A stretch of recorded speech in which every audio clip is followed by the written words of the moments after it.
My name is Sarah Mitchell, and I was sitting in that sterile conference room watching my cousin Jessica laugh about my $1 inheritance when the notary cleared his throat and said there was one more document to read. What happened next didn't just change my life, it exposed 29 years of family lies and showed me that sometimes the people who love you most are the ones everyone else overlooks.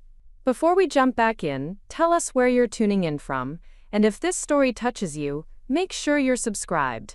Because tomorrow, I've saved something extra special for you. The fluorescent lights in the Central Phoenix Library cast their usual harsh glow across the returns desk where I spent most of my days. It was a Tuesday morning in October, and I was processing a stack of overdue romance novels when my phone buzzed with a text from Uncle Tom.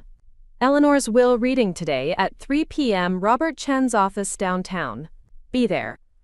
No pleasantries, no condolences, just the cold efficiency that had defined most of our family interactions since I was a kid. I stared at the message for a long moment, my chest tightening with that familiar mix of grief and anxiety that had become my constant companion since Grandma Eleanor passed 2 weeks ago. The funeral had been a blur of expensive flower arrangements and distant relatives I barely recognized, all of them offering hollow condolences while shooting curious glances at my thrift store dress. Jessica had given the eulogy, speaking eloquently about a woman she'd visited maybe twice in the past year, while I sat in the back row, remembering the Sunday afternoons I'd spent with Eleanor, helping her tend to her garden and listening to her stories about the old days in Paradise Valley. My supervisor, Mrs. Rodriguez, found me in the break room an hour later, staring at my untouched sandwich. "Sarah, honey, you look like you've seen a ghost. Everything okay?" I explained about the will reading, and she immediately shooed me out the door. "Go on, take the rest of the day. These books aren't going anywhere, but family." Well, that's different. I drove my aging Honda Civic through the Phoenix traffic, the air conditioning struggling against the October heat that still hit 90 degrees. The law office was in one of those gleaming downtown towers that made me feel small and out of place. All marble floors and expensive suits rushing past with important papers. I found myself checking my reflection in the elevator mirrors, smoothing down my simple black dress that suddenly felt shabby compared to the polished professionals around me. Robert Chen's office was on the 15th floor, and I could see the valley stretching out below, dotted with red-tiled roofs and swimming pools that sparkled like jewels in the desert sun. The waiting area was decorated in muted browns and golds, with leather chairs that probably cost more than my monthly rent. I was early as usual and spent 10 minutes pretending to read a legal journal while fighting the urge to flee back to the safety of my small apartment in Tempe. Uncle Tom arrived precisely at 3, his silver hair perfectly styled and his suit pressed to knife-edge creases. He'd inherited his father's real estate empire and carried himself with the confidence of someone who'd never doubted his place in the world. Aunt Linda followed behind him, her designer handbag clutched like a shield, offering me a tight smile that didn't reach her eyes. We'd never been close, but she'd always been civil in that distant way that wealthy people managed when dealing with their less fortunate relatives. Jessica made her entrance 5 minutes late, as she always did, her heels clicking against the marble floor with the kind of authority that came from years of corporate success. She was beautiful in that polished way that money could buy, her blonde hair styled in perfect waves, and her makeup flawless despite the Arizona heat. She hugged me briefly, the scent of her expensive perfume overwhelming, and I caught a glimpse of the diamond tennis bracelet that probably cost more than I made in 6 months. "Sarah, sweetie, how are you holding up?" she asked, her voice carrying that practiced sympathy that marketing executives perfected for difficult clients. Before I could answer, she was already turning to her parents, launching into a story about the traffic on the 101 and how her assistant had rescheduled 3 meetings so she could be here. I found myself studying her face, looking for any sign of the cousin who used to build blanket forts with me at Christmas. But that girl was long gone, replaced by this successful stranger who spoke in buzzwords and power poses. Robert Chen emerged from his office exactly at 3:15, a distinguished man in his 60s, with kind eyes behind wire-rimmed glasses.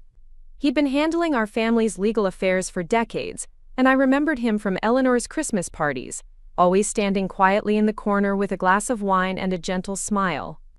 He guided us into his conference room, where copies of legal documents waited at each place setting like menus at a restaurant none of us had chosen to visit. The conference room felt too large for our small family, with its long mahogany table and oil paintings of desert landscapes. I took the seat nearest the window, partially hidden behind Uncle Tom's broad shoulders, and watched the late afternoon sun paint the mountains in shades of purple and gold. Eleanor would have loved this view, I thought, remembering how she'd always insisted on watching the sunset from her back patio, even in her final weeks when walking was difficult. Robert began with the standard legal formalities, his voice steady and professional as he explained the probate process and the various technicalities that would govern the distribution of Eleanor's estate.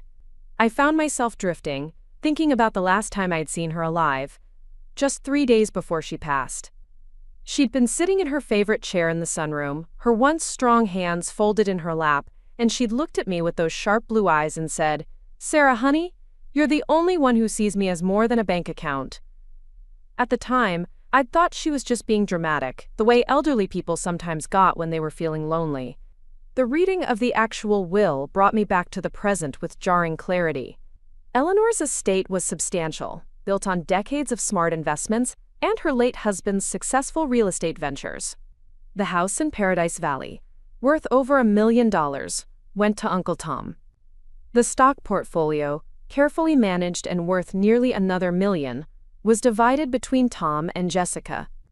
The jewelry collection, including the diamond necklace that had belonged to Eleanor's mother, went to Jessica.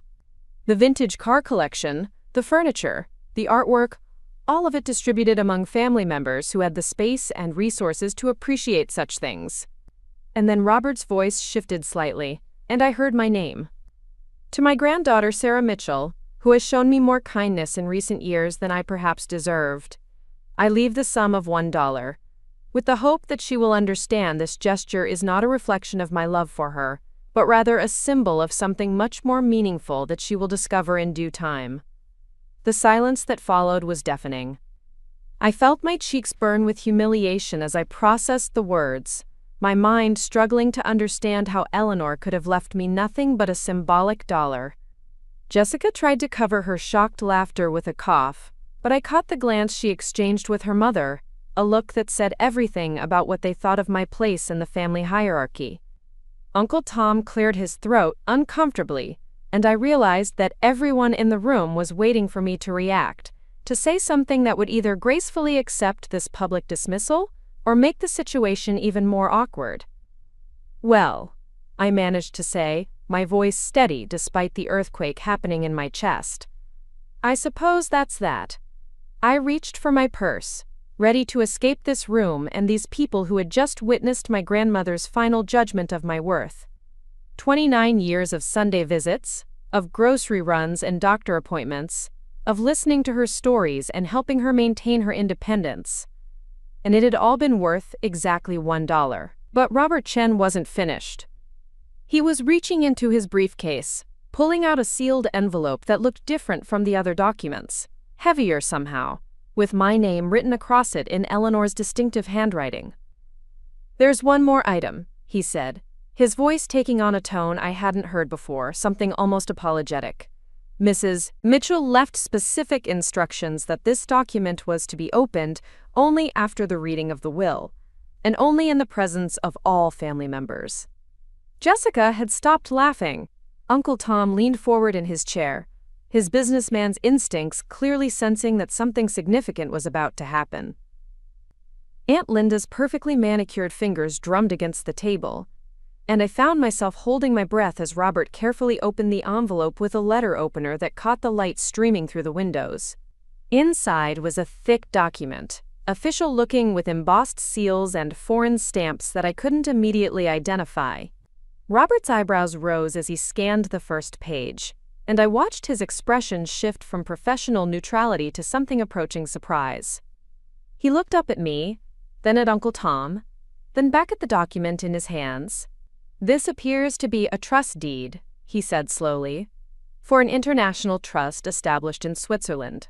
The beneficiary is listed as—" He paused, double-checking the name, "Sarah Elizabeth Mitchell." The room erupted into chaos. Jessica's voice cut through the air like a blade. "What kind of trust? How much money are we talking about?" Uncle Tom was demanding to see the document, insisting there must be some mistake, while Aunt Linda clutched her purse tighter and muttered something about Eleanor's mental state in her final years.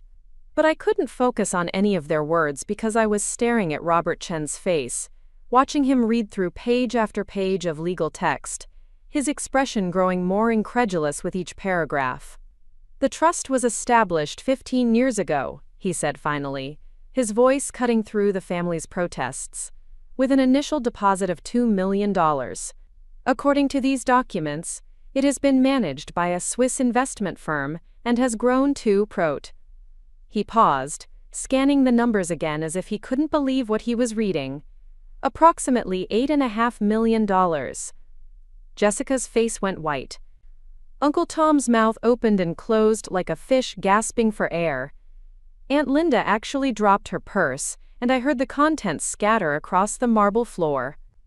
But I couldn't move, couldn't speak, couldn't process what I was hearing. $8.5 million. The number was so large it didn't seem real, like something from a movie or a dream. "There's more," Robert continued, his voice growing stronger as he worked through the legal language. "The trust includes specific conditions for release of funds.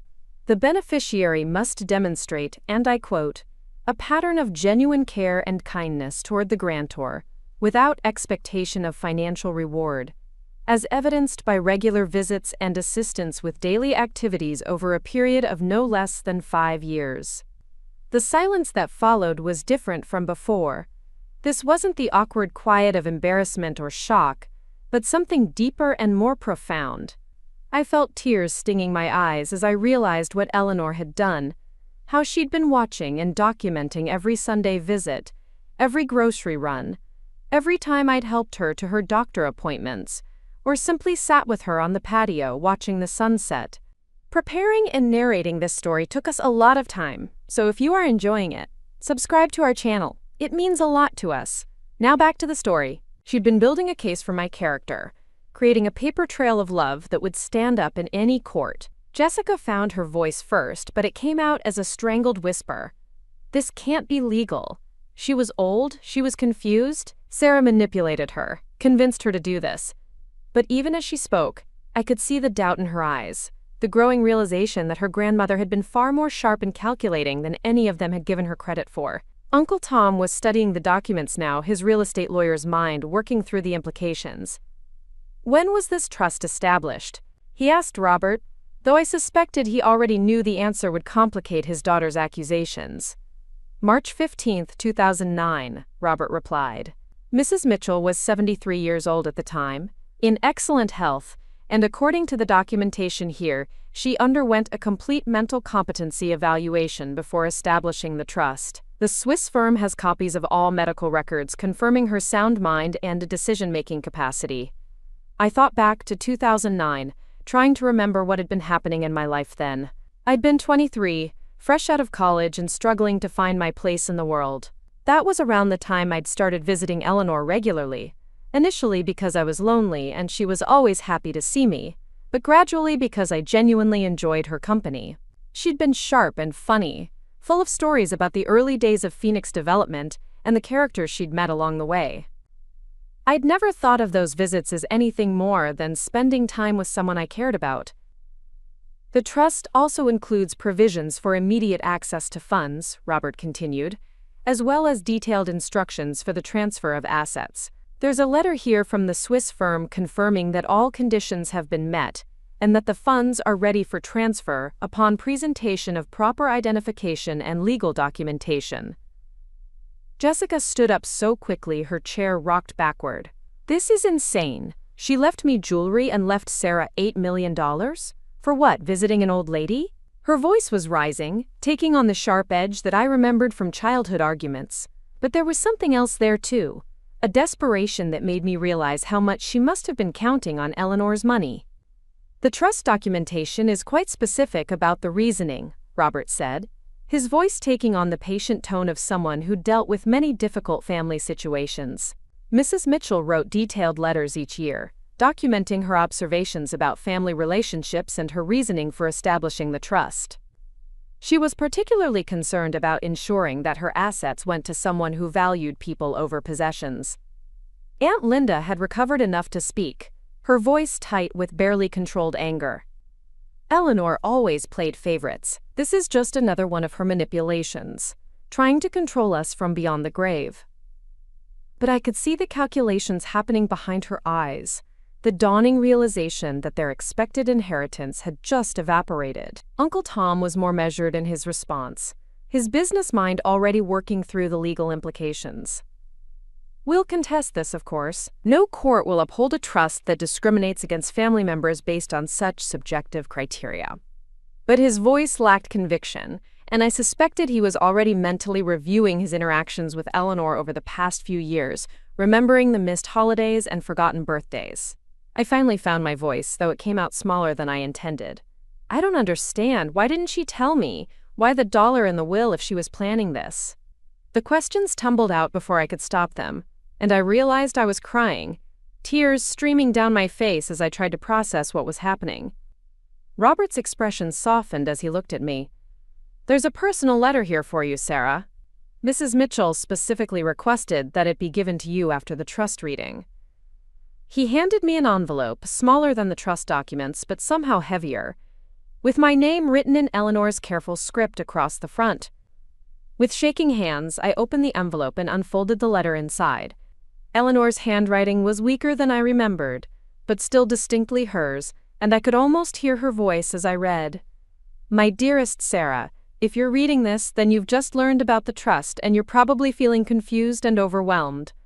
I want you to know that every penny in that account represents a Sunday afternoon we spent together, a story you listened to, a kindness you showed when no one else was watching. The dollar in my will wasn't meant to hurt you, sweetheart. It was meant to protect you from the greed that money can inspire in people who should love you unconditionally.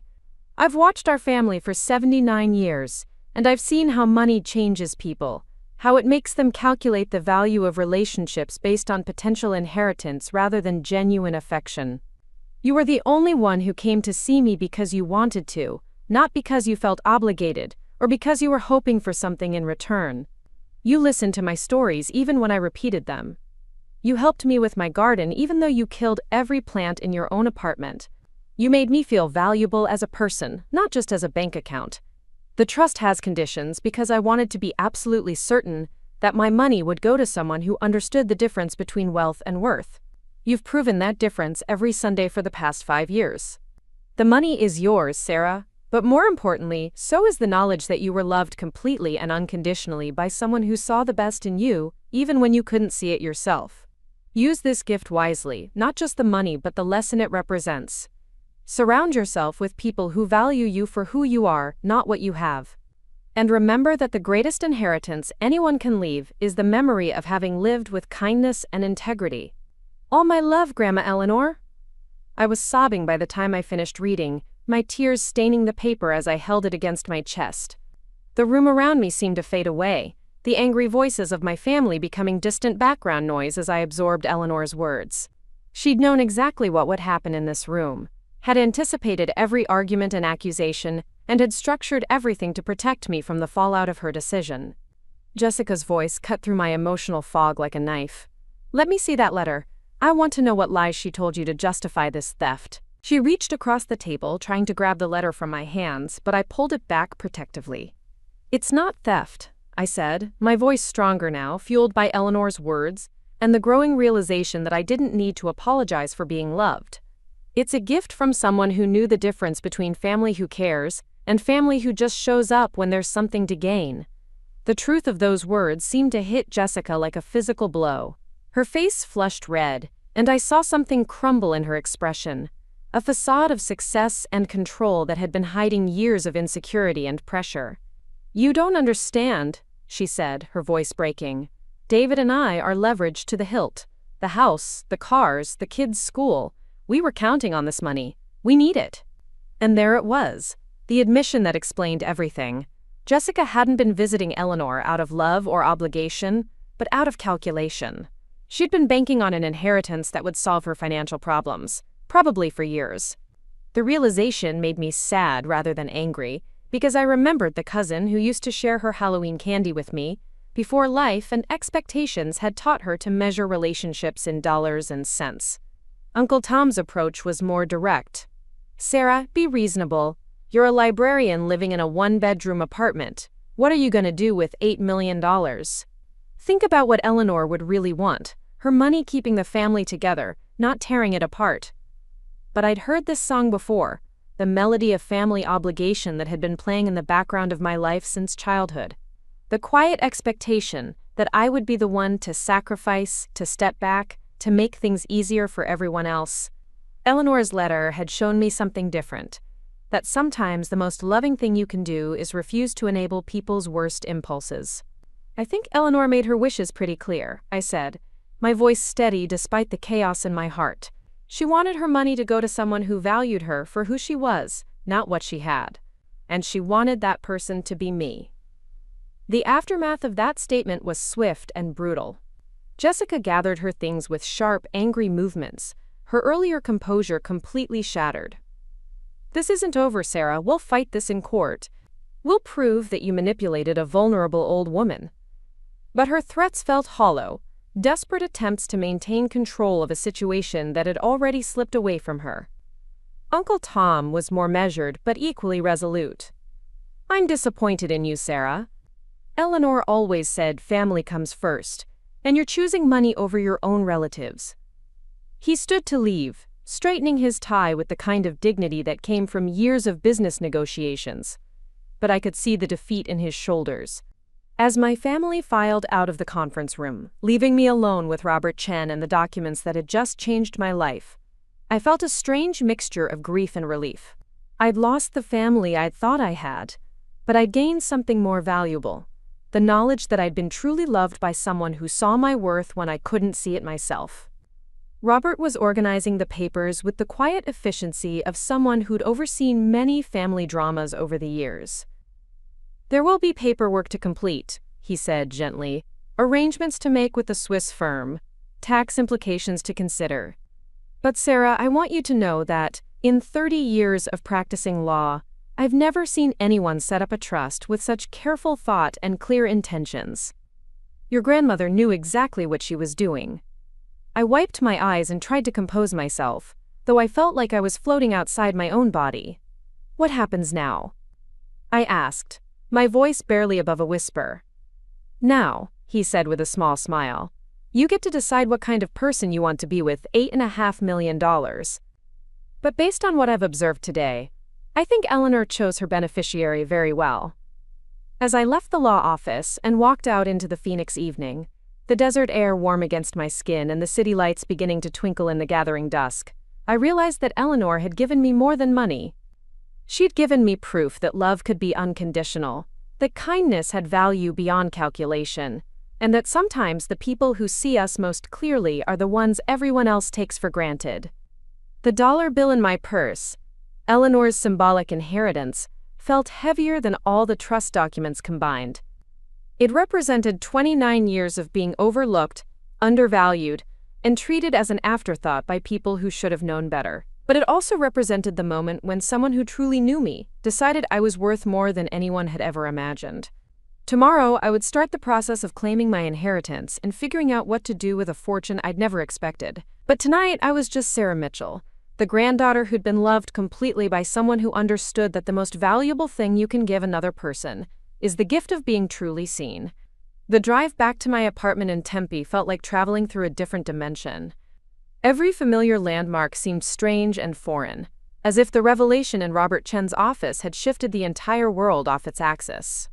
I gripped the steering wheel of my Honda Civic, my knuckles white against the worn leather, while Eleanor's letter lay carefully folded in my purse on the passenger seat. $8.5 million. The number kept echoing in my mind like a mantra I couldn't quite believe.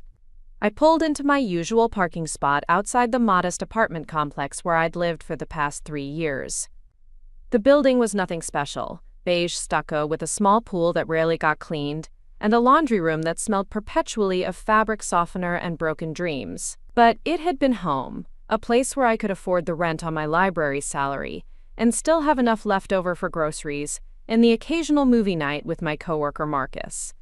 Now, looking at the peeling paint around my front door and the flickering porch light that the landlord kept promising to fix, I felt disconnected from this life I'd built with such careful attention to staying within my means. My neighbor, Mrs. Garcia, was watering her plants on the small patio next to mine, and she waved as I climbed the exterior stairs to my second-floor unit. "Sarah, Mija, you look like you've seen a ghost. Everything okay?" Her voice carried the warm concern that had made her my favorite neighbor since I'd moved in, always ready with homemade tamales when I was working late, or a listening ear when I needed to vent about difficult patrons at the library. "Just a long day, Mrs. Garcia. Family stuff." I managed a weak smile, knowing that any attempt to explain what had actually happened would sound like the plot of a telenovela. How do you tell someone that your grandmother secretly made you a millionaire while your family thinks you manipulated a vulnerable old woman? The complexity of the situation felt overwhelming, like trying to explain quantum physics to a toddler. Inside my apartment, the familiar surroundings felt simultaneously comforting and claustrophobic. My small living room with its second-hand furniture and carefully tended plants, the kitchen where I'd learned to make Eleanor's famous chocolate chip cookies, the bedroom where I'd spent countless nights reading library books and wondering if my quiet life would ever amount to anything significant. Everything was exactly as I'd left it that morning, but I felt like a stranger visiting someone else's carefully constructed world of modest contentment. I sat on my couch, the same faded blue sectional I'd bought from a thrift store when I first moved in, and pulled out Eleanor's letter to read it again. Her handwriting seemed to shimmer in the lamplight, and I could almost hear her voice speaking the words about kindness and integrity, about the difference between wealth and worth. She'd known this day would come, had planned for it with the precision of a chess master thinking 15 moves ahead, and I felt both honored and terrified by the responsibility she'd placed on my shoulders. My phone buzzed with a text message, and I felt my stomach clench as I saw Jessica's name on the screen. "We need to talk. This whole thing is a misunderstanding. Meet me at Starbucks on Mill Avenue tomorrow at 10 a.m. Please." The message was uncharacteristically humble, without the commanding tone she usually used when she wanted something from me. I stared at the words, trying to decode the subtext, wondering if this was genuine remorse or just another manipulation tactic.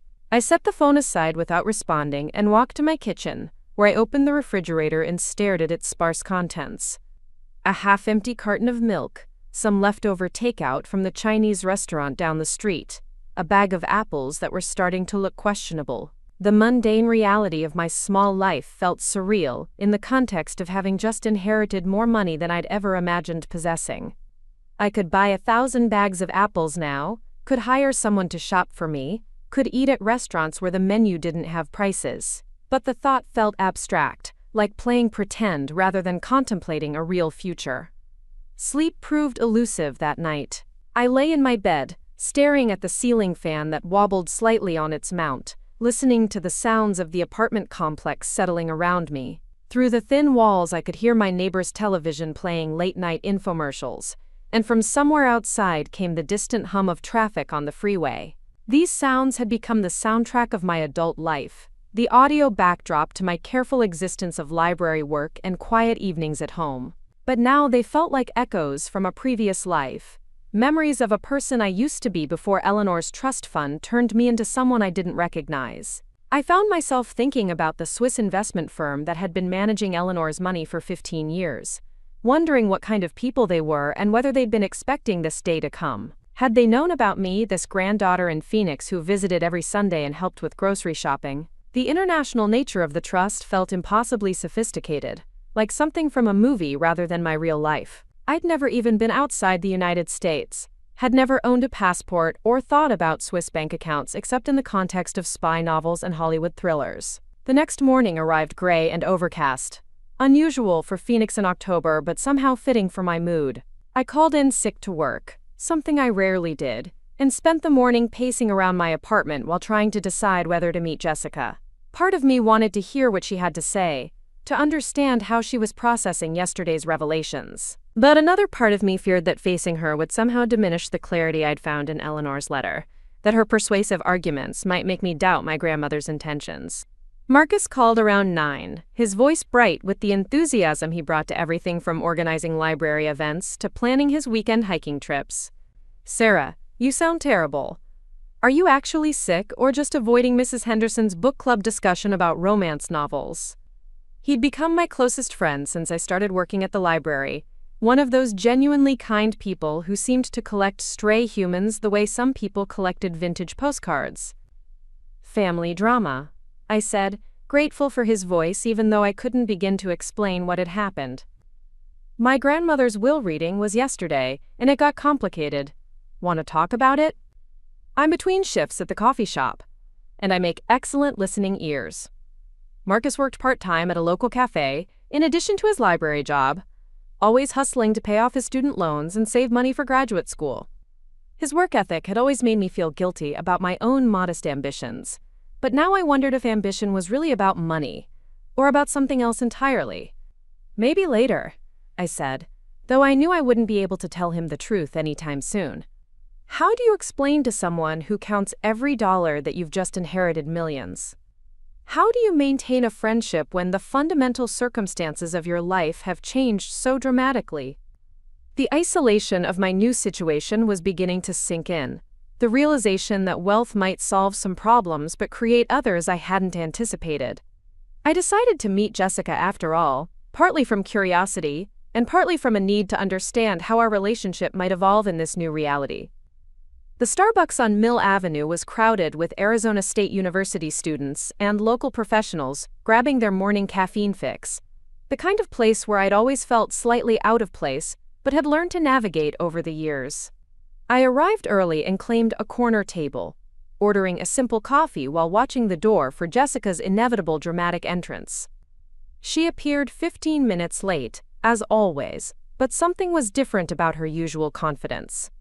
Her designer clothes were perfectly coordinated, her makeup flawless, her blonde hair styled with professional precision, but there was a tension in her shoulders that I'd never noticed before.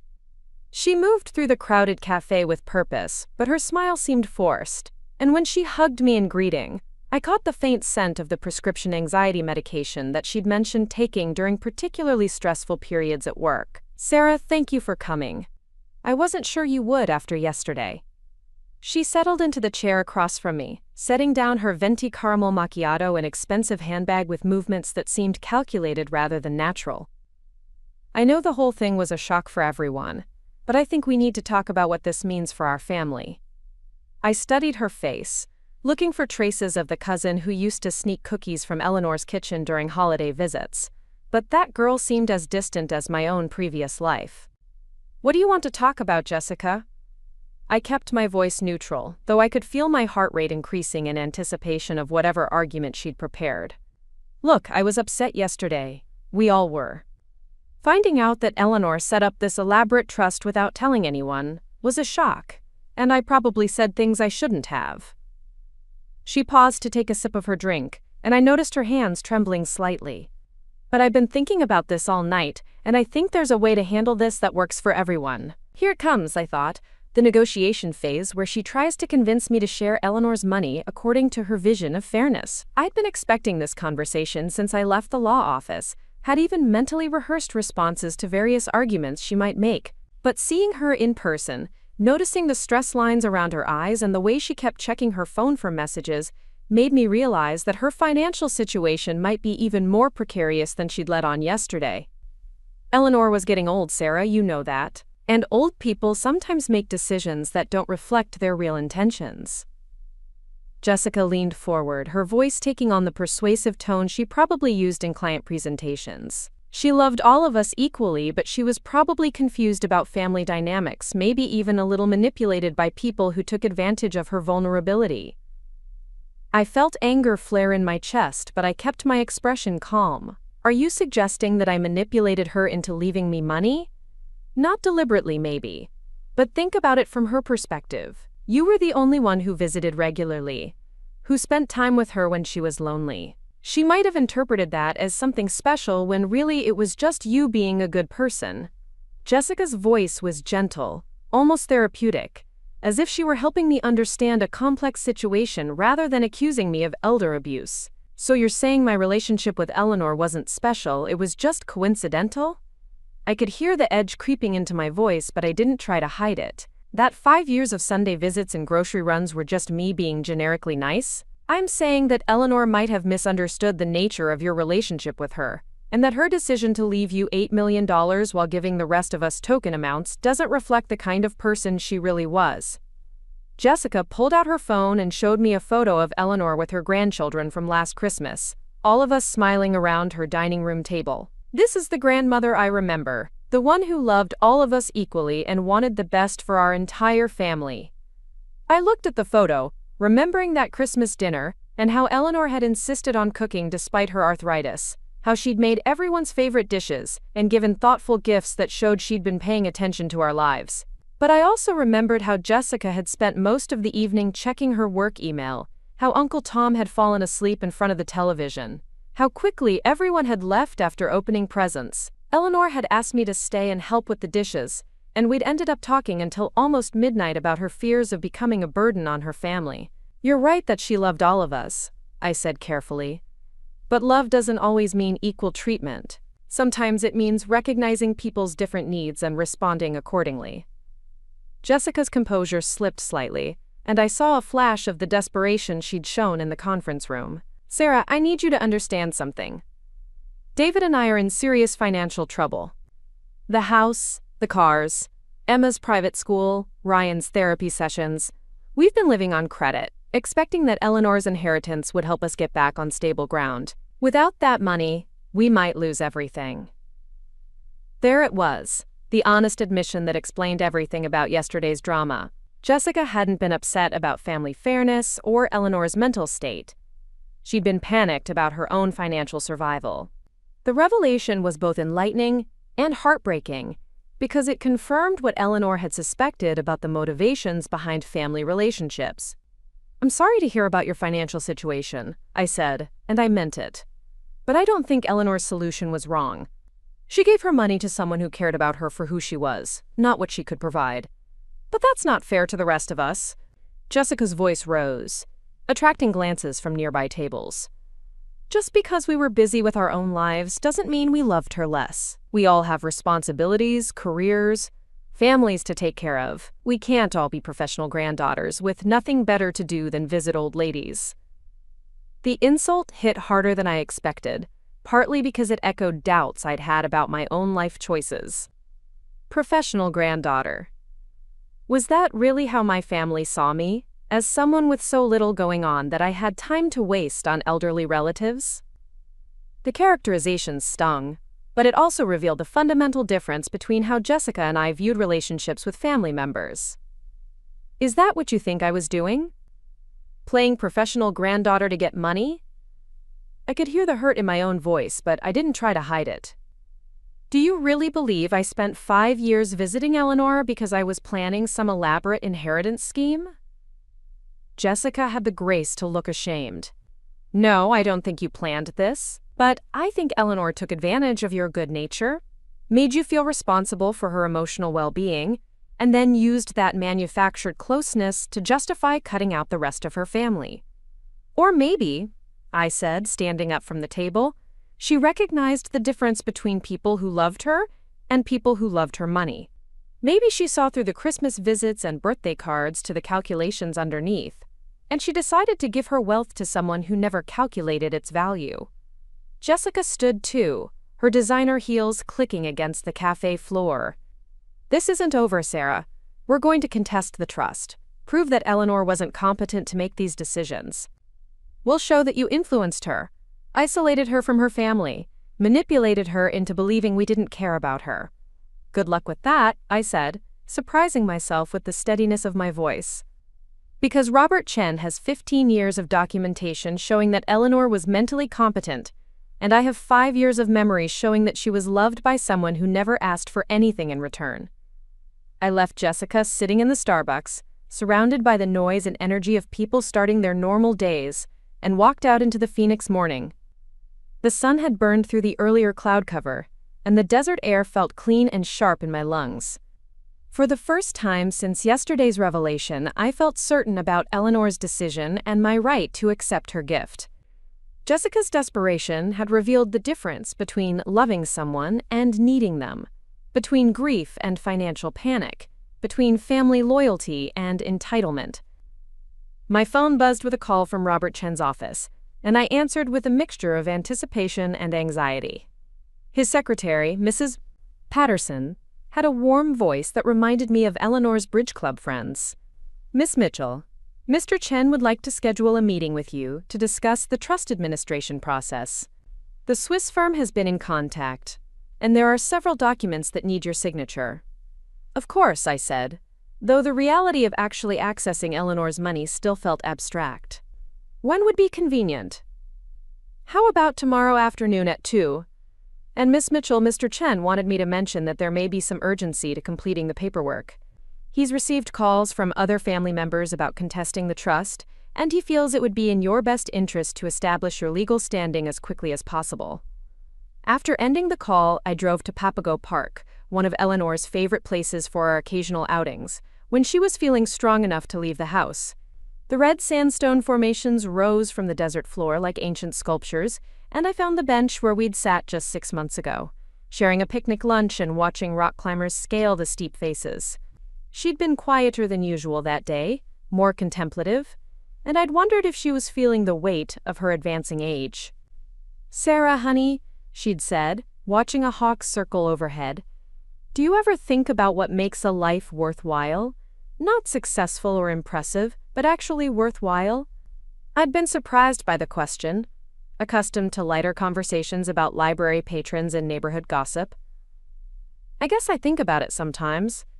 "Why do you ask?" "I've been thinking about legacy lately, about what I want to leave behind when I'm gone. Not just money or property, but something that actually matters." She turned to look at me then, her blue eyes still sharp despite her 79 years. "I think the most important thing we can leave behind is proof that we knew how to love people well, that we understood the difference between caring about someone and needing something from them." At the time, I'd thought she was just in one of her philosophical moods, the kind of deep thinking that seemed to come with age and the awareness of mortality. But now, sitting on the same bench and remembering her words, I understood that she'd been trying to prepare me for what was coming, to give me the framework for understanding her decision. Eleanor had seen through Jessica's financial desperation and Uncle Tom's sense of entitlement to the deeper truth about family relationships. She'd recognized that love based on expectation wasn't really love at all, that the people who showed up only when they needed something weren't the same as the people who showed up because they wanted to be there. And she'd structured her final gift to reflect that understanding, to reward genuine affection while exposing the calculations that had been masquerading as family loyalty. The afternoon sun was intense, even in October, and I felt sweat beading on my forehead as I sat thinking about the choices ahead of me. $8.5 million could change everything about my life, could give me opportunities I'd never imagined and freedoms I'd never dared to want. But it also came with the responsibility of proving Eleanor's judgment correct, of living up to the values she'd seen in me and that I was only beginning to recognize in myself. I thought about Jessica's desperation, about Uncle Tom's business-minded approach to family relationships, about the way yesterday's revelation had instantly transformed me from the quiet granddaughter into the family villain. Eleanor had known this would happen, had anticipated the accusations and resentment that would follow her decision. She'd structured the trust not just to reward me, but to protect me from the pressure to share her gift according to other people's definitions of fairness. As I drove home, I passed the library where I'd worked for the past 4 years, the building that had become as familiar as my own apartment. Through the windows, I could see Marcus at the reference desk, probably helping a patron find information about local history or tax preparation. My absence today had left them short-staffed, and I felt a pang of guilt about calling in sick when I wasn't actually ill. But how could I explain that I'd needed the day to process becoming a millionaire? How could I return to checking out books and processing returns when my entire understanding of my place in the world had been fundamentally altered? The questions felt overwhelming, but Eleanor's letter had given me a framework for thinking about them. She'd written about using the gift wisely, about understanding the difference between wealth and worth, about surrounding myself with people who valued me for who I was rather than what I had. The money was just the beginning, she'd implied. The real test would be what I did with it and how I let it change me. That evening, I sat in my apartment with Eleanor's letters spread on my coffee table, along with the trust documents and Robert Chen's business card. The familiar sounds of my neighbor's television and the distant freeway traffic seemed to belong to a different person's life, someone who worried about monthly rent and whether to splurge on name-brand groceries. I was still that person in many ways, but I was also someone else now, someone with choices and possibilities that I'd never imagined having. My phone rang, and I saw my mother's number on the screen. She lived in Tucson with my stepfather, and we talked every few weeks about mundane things like work and the weather. She'd been at Eleanor's funeral but had left early, claiming she needed to get back to take care of my stepfather's diabetes medication schedule. I'd always assumed she felt awkward around Eleanor's side of the family, that she saw them as too wealthy and sophisticated for her comfortable middle-class life. "Sarah, honey, I heard about the will reading yesterday. Uncle Tom called me this morning." Her voice was careful, the tone she used when she was trying to navigate a complicated situation without taking sides. "He said Eleanor left you some money in a trust?" "Yes, she did." I kept my response simple, not sure how much Tom had told her, and not ready to deal with another family member's opinions about Eleanor's decision. "That's wonderful, sweetheart. She always had a soft spot for you, and I know how much time you spent with her in recent years." There was a pause, and I could almost hear her choosing her words carefully. Tom seemed to think there might be some legal issues with the trust. Something about Eleanor not being competent when she set it up? "The trust was established 15 years ago when Eleanor was in perfect health," I said, feeling the familiar anger rise at the suggestion that my grandmother had been manipulated. She had medical evaluations confirming her mental competency, and she worked with reputable attorneys and financial advisors to set everything up properly. "I'm sure she did, honey. Eleanor was always sharp as a tack, even at the end." My mother's voice was soothing, but I could hear the underlying tension. "I just want to make sure you're okay with all of this. Sudden wealth can be overwhelming, and family money can sometimes create problems that nobody anticipates." She was right, of course. The events of the past 2 days had already created more family drama than I'd experienced in my entire adult life, and I was only beginning to understand the implications of Eleanor's decision. The money was a gift, but it was also a test, a challenge to maintain my values and relationships while navigating a completely new reality. "I'm taking it one day at a time," I said, which was the truth even though it felt inadequate to describe the complexity of my situation. Eleanor left me a letter explaining her reasoning, and I think she made the right choice for the right reasons. "I'm sure she did, sweetheart. Just remember that money doesn't define who you are, and the people who love you will continue to love you, regardless of your bank account balance." My mother's words were meant to be comforting, but they reminded me that the people who truly loved me were a smaller group than I'd previously believed. After the call, I found myself thinking about the nature of family relationships and the way money revealed people's true priorities. Eleanor's trust had been designed to identify the difference between conditional and unconditional love, between people who cared about her and people who cared about her resources. The test had worked exactly as she'd planned, exposing the calculations that had been hidden beneath years of polite family gatherings and obligatory holiday visits. I looked around my modest apartment, at the carefully budgeted life I'd built over the past few years, and tried to imagine what changes the trust money might bring. I could move to a better neighborhood, buy a car that didn't require constant repairs, travel to places I'd only read about in books. But I could also maintain the values that had earned Eleanor's trust in the first place.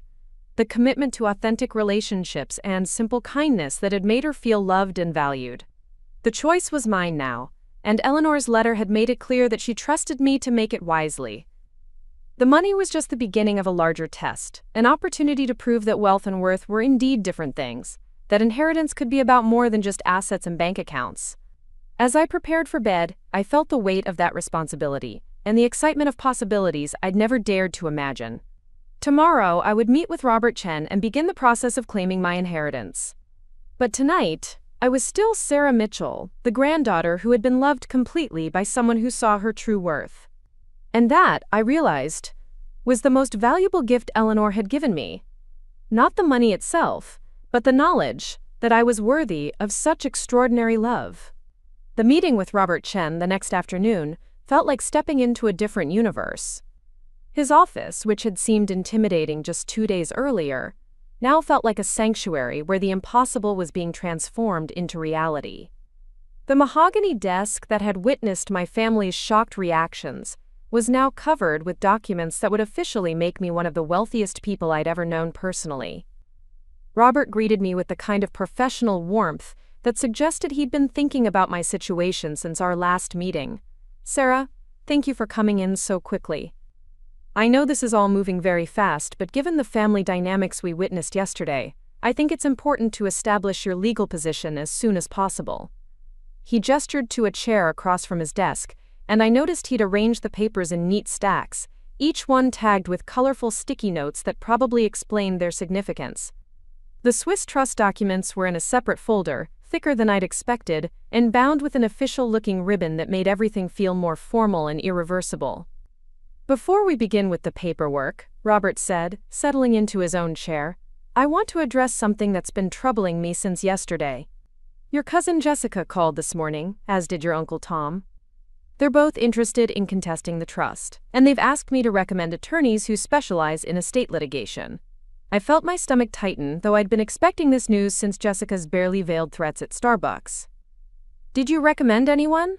I gave them the names of 3 reputable firms, as I'm ethically obligated to do. "But Sarah, I also want you to understand that their chances of success are extremely limited." Robert leaned forward, his expression serious. "Your grandmother was meticulous in her planning. She underwent cognitive assessments, worked with multiple attorneys, and documented her reasoning extensively. The trust was established when she was in perfect health, and the conditions for distribution are clear and objective." He pulled out a thick folder that I hadn't seen before, labeled with Eleanor's name in his careful handwriting. Eleanor updated this file annually for the past 15 years. She documented every family interaction, every holiday gathering, every birthday that was remembered or forgotten. She kept detailed records of who visited, who called, who sent cards, and who only appeared when they needed something. The idea that Eleanor had been keeping such detailed records felt both touching and slightly unsettling. I'd always known she was observant, but I hadn't realized she'd been systematically documenting our family's behavior patterns. What kind of records? Everything. She had a calendar where she marked family visits, and she kept copies of all the cards and letters she received. She documented phone calls, noted who remembered her birthday without being reminded, and tracked who made excuses for missing family gatherings. Robert opened the folder and showed me pages of Eleanor's careful handwriting, dates and names, and brief descriptions of interactions. "She was building a case," I said, the realization hitting me like a physical blow. "She knew there would be challenges to the trust, so she was creating evidence to support her decision." Exactly. And the pattern that emerges from these records is remarkable. Over the past 5 years, you visited her 53 times per year on average. Jessica visited 12 times, mostly around holidays or when she needed something.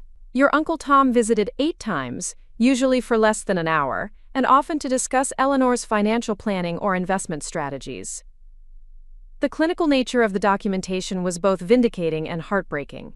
Eleanor had been watching her family with the careful attention of someone who understood that love could be measured in actions rather than words, that presence was more valuable than presence, that consistency mattered more than grand gestures. "There's something else," Robert continued, pulling out a smaller file. Eleanor arranged for a private investigator to document the family's financial situations over the past 2 years. She wanted to understand whether people's interest in her was motivated by genuine affection or by financial necessity. I stared at him, shocked by the extent of Eleanor's preparations. She hired a private investigator? She did, and the results were quite illuminating. Jessica and her husband have been living significantly beyond their means for several years, using credit cards and home equity loans to maintain their lifestyle. They've been counting on Eleanor's inheritance to resolve their financial difficulties. Tom has been financially stable, but he's been discussing Eleanor's estate with his financial advisor for over a year, making plans based on his expected inheritance. The revelation felt like a betrayal of my family's privacy, but also like a vindication of Eleanor's instincts. She'd seen through the surface relationships to the calculations beneath, and she'd prepared for the inevitable accusations and legal challenges that would follow her decision. Meanwhile, Robert continued, your financial records show a pattern of modest living within your means, with no debt beyond normal monthly expenses and no discussions with financial advisors about potential inheritance.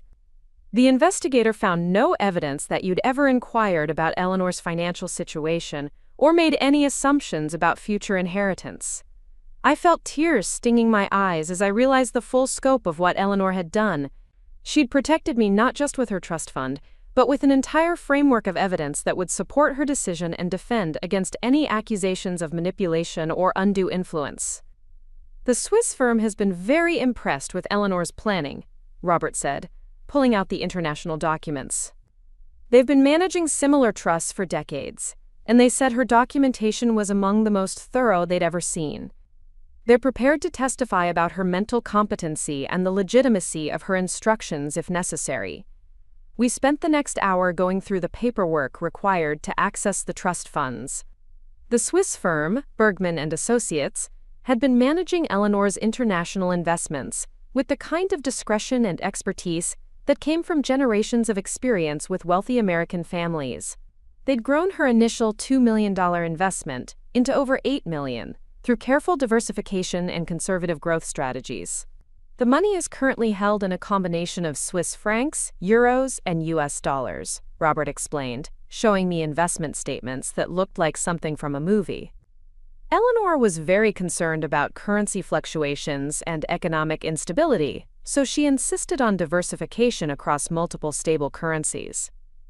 The practical aspects of accessing the money were more complex than I'd imagined. There were tax implications to consider, legal requirements for reporting foreign assets, and decisions to be made about how to structure the funds for maximum protection and growth.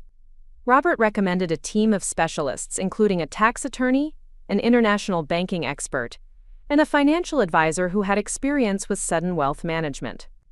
Sudden wealth syndrome is a real phenomenon, he explained as we reviewed the list of recommended professionals. Many people who receive large inheritances or lottery winnings struggle with the psychological and practical challenges of managing significant wealth. Eleanor was aware of this risk, and she included provisions in the trust for professional financial guidance and psychological support if needed. Even in death, Eleanor had been thinking about my well-being, anticipating challenges I hadn't even considered. The money was a gift, but it was also a responsibility, and she'd tried to prepare me for both the opportunities and the difficulties that would come with sudden wealth. There's one more thing, Robert said, pulling out a sealed envelope with my name written in Eleanor's handwriting. She left instructions that this letter should be given to you after you'd reviewed all the trust documents and understood the full scope of what she'd planned. I opened the envelope with trembling hands, my heart racing as I unfolded the pages inside. Eleanor's handwriting was weaker than in her previous letter, suggesting she'd written this one more recently, possibly in her final weeks. My dearest Sarah, the letter began. If you're reading this, then you've learned about the investigation and the documentation, and you're probably feeling overwhelmed by the extent of my preparations. I want you to understand that none of this was done to hurt our family or to punish anyone for their choices. It was done to protect you and to ensure that my final wishes would be respected regardless of the challenges they might face. I know that Jessica and Tom will contest the trust, and I know they'll accuse you of manipulation and undue influence. They'll claim that I was vulnerable and confused, that you took advantage of my loneliness and isolation. They'll try to make you doubt your own worthiness and my judgment. But I want you to know that every decision I made was based on 15 years of careful observation and clear thinking. The money I'm leaving you represents more than just financial security. It represents validation of the values you've demonstrated throughout your adult life. Kindness without expectation, presence without agenda, love without calculation. These are rare qualities, Sarah, and they deserve to be rewarded and protected. I hired the investigator not because I didn't trust my own judgment, but because I knew others would challenge it. I documented our family's interactions not because I enjoyed keeping score, but because I understood that love could be measured in actions rather than words. I worked with Swiss financial experts not because I wanted to hide money from my family, but because I wanted to ensure that my gift to you would be protected from people who might try to claim it for themselves. You may feel guilty about accepting this inheritance, about the way it will change your relationships with family members who expected different treatment. But remember that their anger is not really about fairness or family loyalty. It's about their own financial expectations and their discomfort with having their motivations exposed. You didn't create this situation, Sarah. You simply lived your life with integrity and kindness. And those qualities caught the attention of someone who understood their value. Use this money wisely, but don't let it change who you are. Remember that wealth is a tool, not a destination, and that the most important things in life cannot be bought or sold. Surround yourself with people who knew you before you had money, and who will love you regardless of your bank account balance. And remember that the greatest inheritance I can leave you is not money, but the knowledge that you are worthy of extraordinary love. Your grandmother Eleanor, who loved you beyond measure. I was crying by the time I finished reading, tears streaming down my face as I absorbed the full weight of Eleanor's planning and protection. She'd anticipated every challenge, prepared for every accusation, and structured her gift to survive any legal assault. But more than that, she'd seen something in me that I was only beginning to recognize in myself, a worthiness that transcended financial calculations and family expectations. Robert handed me a box of tissues and waited quietly while I composed myself. When I finally looked up, he was smiling with the kind of gentle approval that reminded me why Eleanor had trusted him with her affairs. "She was a remarkable woman," he said simply. "In 30 years of practice, I've never seen anyone plan their legacy with such careful attention to both practical and emotional considerations. She didn't just want to leave you money, Sarah. She wanted to leave you protected." The next several hours were spent signing documents, reviewing investment options, and establishing the practical framework for accessing my inheritance. The Swiss firm required multiple forms of identification, biometric verification, and encrypted communication protocols that made the whole process feel like something from a spy novel. But gradually, the abstract concept of $8.5 million began to feel real, transforming from impossible dream into legal reality. By the time I left Robert's office, I had access to a Swiss bank account, a team of financial advisors, and a legal framework that would protect Eleanor's gift from any challenges my family might mount. I also had a profound understanding of how much my grandmother had loved me, how carefully she'd planned for my future, and how thoroughly she'd prepared to defend her decision. The drive home felt different this time, less surreal and more purposeful. I was no longer just Sarah Mitchell, the library assistant who'd inherited unexpected wealth. I was Sarah Mitchell, the granddaughter who'd been chosen and protected by someone who understood the difference between love and need, between family loyalty and financial calculation. My phone had been buzzing with messages throughout the meeting, but I'd ignored them in favor of focusing on the legal proceedings. Now, stopped at a red light, I checked the accumulation of texts and voicemails that had arrived during my absence. Uncle Tom had called twice, his messages increasingly urgent as he requested meetings to discuss, quote, family unity, and, quote, reasonable solutions. Jessica had sent a series of texts that progressed from apologetic to demanding, ending with a threat to take this public if I didn't agree to share the inheritance. Most surprising was a voicemail from my mother, her voice tight with stress as she explained that she'd been receiving calls from various family members who wanted her to talk sense into me. The pressure campaign had already begun, and I realized that Eleanor's protective documentation would be essential in the coming weeks. But there was also a message from Marcus, his voice warm and concerned, as he asked if I was okay and whether I needed someone to talk to. His genuine care, untainted by financial interest or family obligation, reminded me of Eleanor's advice about surrounding myself with people who'd known me before I had money. I decided to call him back, pulling into a parking lot near the university campus where students were hurrying between classes in the late afternoon heat. Marcus answered on the second ring, his voice brightening when he heard my voice.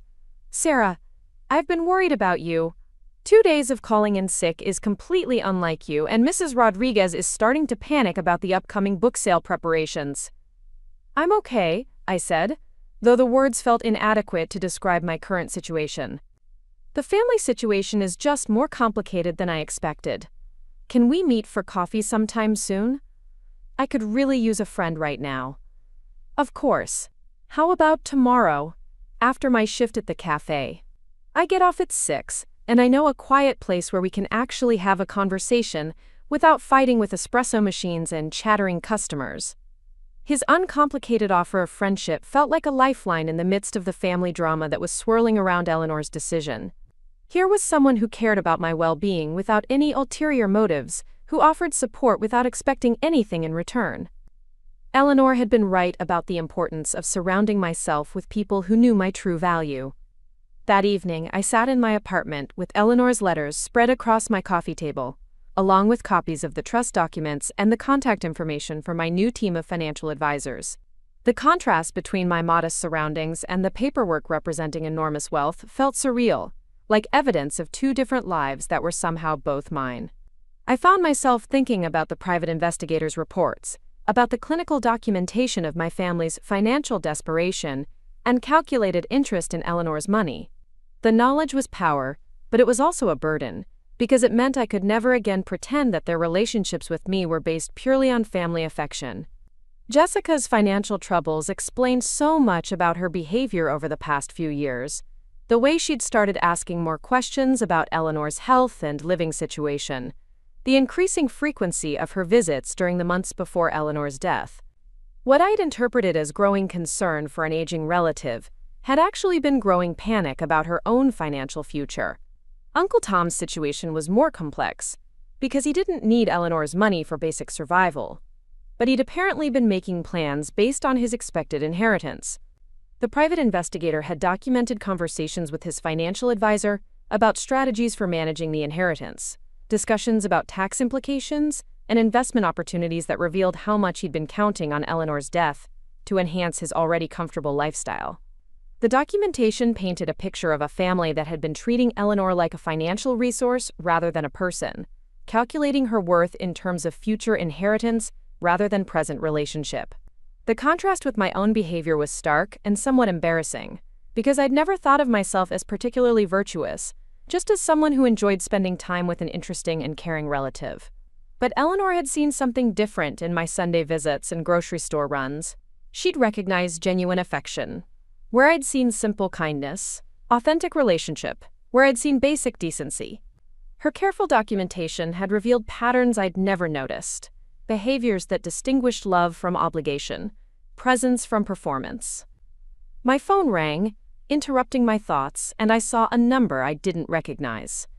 Against my better judgment, I answered, and was greeted by a professional female voice that identified herself as an attorney representing Jessica and Uncle Tom. Miss Mitchell, my name is Patricia Hoffman, and I represent the Mitchell family in their challenge to Eleanor Mitchell's trust arrangement.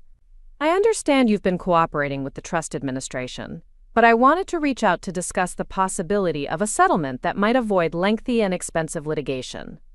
The call felt like a violation, an intrusion into the private space where I'd been processing Eleanor's gift and planning my future. I'd known the legal challenges would come, but I hadn't expected them to begin so quickly, or with such professional aggression. I don't think I should be talking to you without my own attorney present, I said, remembering Robert's warnings about the importance of proper legal representation. Of course, that's your right, but I wanted to extend an olive branch before positions become entrenched on both sides. My clients are prepared to offer a very generous settlement that would allow you to keep a significant portion of the trust funds while ensuring that Eleanor's other descendants receive their fair share of her estate.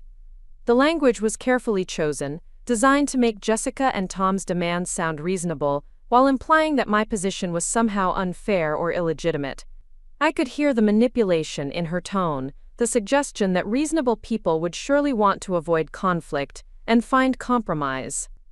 Eleanor's trust was very specific about her intentions, I said, my voice steadier than I felt. She had 15 years to consider her decision, and she worked with experienced professionals to ensure her wishes would be respected. Mrs. Mitchell was elderly and isolated, Miss Mitchell. She may have been influenced by people who took advantage of her vulnerability and loneliness. My clients are concerned that the trust doesn't reflect her true intentions, but rather the manipulations of individuals who gained her confidence for financial gain. The accusation was delivered with professional politeness, but it hit like a physical blow. They were accusing me of elder abuse, of manipulating a vulnerable woman for financial gain. The irony was breathtaking, because the private investigators' reports clearly showed that Jessica and Tom had been the ones calculating Eleanor's financial value and making plans based on her death. "I think this conversation is over," I said, my anger finally overriding my shock. "If you want to challenge the trust, do it through proper legal channels. But don't call me again with accusations and settlement offers." I hung up before she could respond, my hands shaking with anger and adrenaline. The legal battle had officially begun, and I realized that Eleanor's protective documentation would be essential in defending both her legacy and my inheritance. The money she'd left me was already under attack, and I would need to fight to keep it. But I also realized that I was ready for the fight. Eleanor had prepared me with more than just legal documentation and financial resources. She'd given me the knowledge that I was worthy of her extraordinary gift, that my behavior had been observed and valued by someone who understood the difference between authentic and calculated relationships. The accusations and legal challenges couldn't change that fundamental truth. As I prepared for bed, I felt the weight of the inheritance settling around me like a new identity. I was no longer just Sarah Mitchell, the quiet library assistant who lived within her means and visited her grandmother on Sundays. I was Sarah Mitchell, the chosen beneficiary of someone who'd loved me enough to protect me from my own family's greed.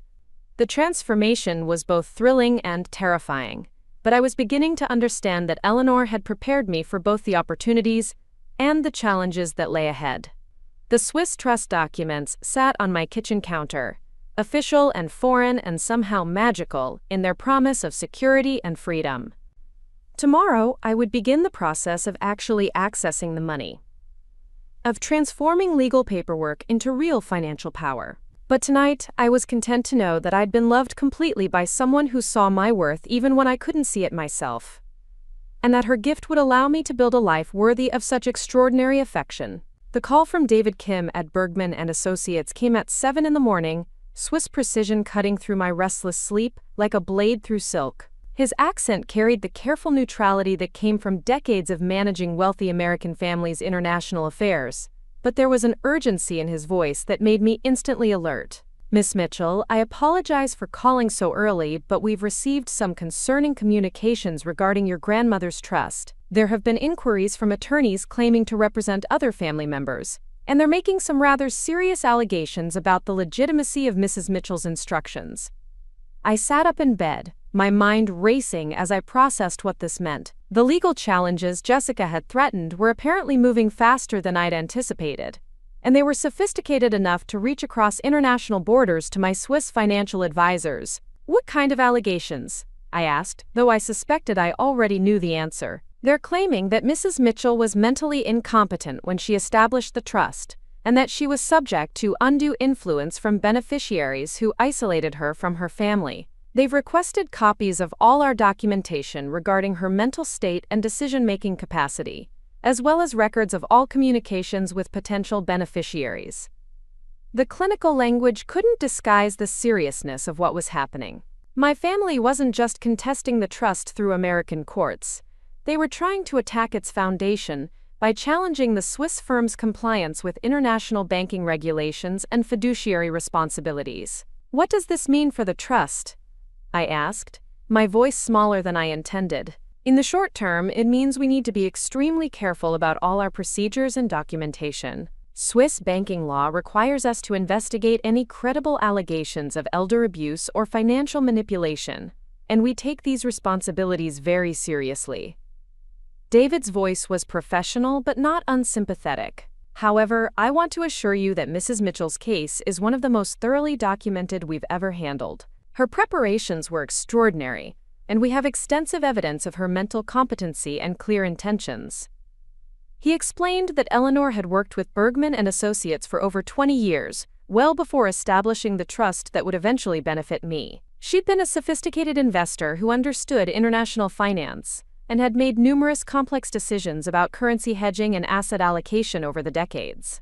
The firm had detailed records of her mental acuity and decision-making capacity stretching back to the early 2000s. Mrs. Mitchell also insisted on annual competency evaluations by Swiss medical professionals, David continued. "She understood that American families sometimes challenged international trusts, and she wanted to ensure that our documentation would withstand any legal scrutiny. We have neurological assessments, psychological evaluations, and cognitive testing results spanning the entire 15-year period of the trust's existence. The revelation that Eleanor had been planning for this exact scenario felt both comforting and overwhelming. She'd anticipated not just the family conflict that would follow her death, but the specific legal strategies that would be used to challenge her decisions. Her preparation had been chessmaster level, thinking multiple moves ahead and protecting against attacks she knew would come. "There's something else you should know," David said, his tone becoming more confidential. "The attorneys representing your family have also been making inquiries about your personal finances and relationship with Mrs. Mitchell. They're trying to build a case that you manipulated her by creating financial dependency, or by isolating her from other family members." I felt a chill run down my spine as I realized the scope of what my family was attempting. They weren't just challenging Eleanor's mental state. They were constructing a narrative that would paint me as a predator who'd taken advantage of an elderly woman's loneliness and vulnerability. "But that's not what happened," I said, though I knew that legal battles weren't always decided by truth. "We know that, Miss Mitchell." Mrs. Mitchell documented everything, including her reasoning for choosing you as her beneficiary. She was very clear that your relationship with her was characterized by genuine affection and support, without any financial motivation or manipulation. David paused and I could hear papers rustling in the background. "In fact, she specifically noted that you never asked about her financial situation, never inquired about potential inheritance, and often declined her offers to pay for expenses when you helped her with errands or appointments." The conversation continued for another 20 minutes as David explained the legal procedures that would govern the Swiss response to American court challenges. Bergman and Associates had dealt with international estate disputes before, and they had protocols for protecting their clients' interests while complying with various national legal requirements. "The most important thing for you to understand," David concluded, "is that Swiss banking law heavily favors the documented intentions of competent account holders." Mrs. Mitchell's preparations were specifically designed to meet the highest international standards for estate planning, and were confident that her wishes will be upheld regardless of any challenges from American courts. After ending the call, I sat in my apartment's small kitchen, drinking coffee and trying to process the escalating complexity of my situation. What had begun as a shocking inheritance had transformed into an international legal battle, with Swiss banking laws and neurological evaluations becoming central to my family's attack on Eleanor's final wishes. My phone buzzed with a text from Marcus asking if I was still planning to meet him for coffee that afternoon. His message felt like a lifeline, a connection to my normal life before inheritance and legal challenges had turned everything upside down. I texted back confirming our plans, grateful for the prospect of spending time with someone who knew nothing about Swiss trust funds or estate litigation. But first, I needed to call Robert Chen and update him about the international dimensions of my family's legal strategy. He answered immediately, his voice sharp with the kind of alertness that suggested he'd been expecting this development. "Sarah, I'm glad you called. I've been in contact with the Hoffman firm representing your family, and their approach is more aggressive than I initially anticipated. They're not just challenging the trust's validity, they're trying to build a criminal case for elder abuse and financial exploitation." The word criminal hit me like a physical blow. I'd known that family relationships could be damaged by money, but I hadn't considered that I might face actual criminal charges for accepting Eleanor's gift. Is that possible? Could they really bring criminal charges? It's possible but unlikely to succeed, given the documentation we have. However, the threat of criminal prosecution is often used as leverage in estate disputes, designed to pressure beneficiaries into accepting settlements rather than fighting for their full inheritance. Robert's voice was calm, but serious. The good news is that Eleanor anticipated this exact strategy, and she prepared accordingly. He explained that Eleanor had worked with not just Swiss financial advisors, but also with American attorneys who specialized in protecting international trusts from domestic challenges. She'd structured the trust to comply with both Swiss and American legal requirements, and she'd created multiple layers of documentation that would support her mental competency and clear intentions. "She also included provisions for your legal defense," Robert continued. The trust includes funds specifically designated for protecting the beneficiary against any challenges or legal attacks. She understood that her family might attempt to use the legal system to intimidate you into sharing the inheritance, and she wanted to ensure you'd have the resources to fight back. The idea that Eleanor had even paid for my legal defense felt surreal, like discovering that she'd been orchestrating events from beyond the grave. Her planning had been so comprehensive that she'd anticipated not just what would happen, but how I would need to be protected when it did. Robert recommended that I meet with a criminal defense attorney as a precautionary measure, even though he believed the chances of actual prosecution were minimal. He also suggested that I avoid any contact with my family members while the legal challenges were pending, to prevent any interactions that might be misinterpreted or used against me in court proceedings. The most important thing right now is to let the legal system work, he advised. Eleanor prepared for this battle, and we have every tool we need to win it. But it's going to take time, and it's going to be unpleasant. Your family is going to say things about you that aren't true, and they're going to try to make you doubt your own worthiness. Don't let them succeed. I spent the rest of the morning researching criminal defense attorneys and trying to understand the legal landscape I was now navigating. The complexity was staggering, involving international banking law, estate planning regulations, elder abuse statutes, and criminal procedure rules that I'd never needed to understand before. The internet searches led me down rabbit holes of legal precedents and case studies, stories of families torn apart by inheritance disputes and beneficiaries who'd been forced to spend years defending gifts from deceased relatives. Some had succeeded in protecting their inheritances, while others had been worn down by legal costs and family pressure until they'd accepted reduced settlements just to end the fighting. Eleanor's provision for my legal defense suddenly made perfect sense. She'd researched these cases too, had understood that the legal system could be used as a weapon against beneficiaries who lacked the resources to fight back. By funding my defense through the trust itself, she'd ensured that I could match my family's legal firepower, regardless of how long the battle continued. My meeting with Marcus that afternoon provided a welcome break from the intensity of legal strategizing. We met at a small cafe near the university campus, the kind of place where graduate students nursed single cups of coffee for hours while writing dissertations and debating philosophy.